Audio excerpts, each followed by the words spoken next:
You heard about dall-e2 AI model and you wanted to test it in your code, but you didn't know how to start. So let me show you how. dall-e2 is a large language model developed by OpenAI that can create realistic images from text descriptions. OpenAI provides an API so that you can request images generations from dall-e2 in your code.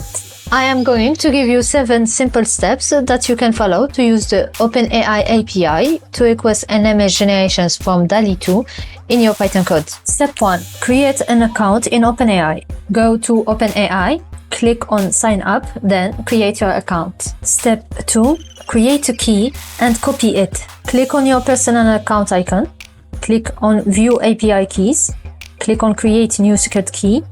Give a name if you want, then click on Create Secret Key. Click on the Copy button, then on Done. Paste your key in a file, then save it. Step 3. Install OpenAI Python library. Open the prompt command, then run pip install OpenAI.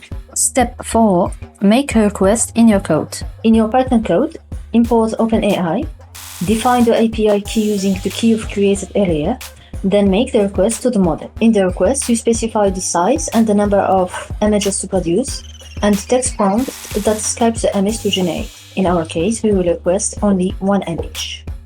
Step 5. Recuperate the URL of the created image. You can first save the entire answer in a file. To recuperate the URL, we get the values corresponding to the data key organized in an array. And since we requested only one image, we need to access only the first element of that array. Then, to get the actual URL, we get the value corresponding to the URL key. Step 6. Save the image. We import the URL request library. We define a name for our image. Retrieve the image from the recuperated URL and we save it locally with the defined image's name. Step 7. Display the image to see it. We import the necessary images and tick into libraries. Then we can just show the image. We open the images file, then we call the show method.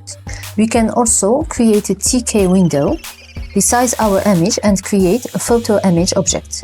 Create a canvas object, add it to our window and add our photo image to it. Then run the application. And here is the result of one of our calls.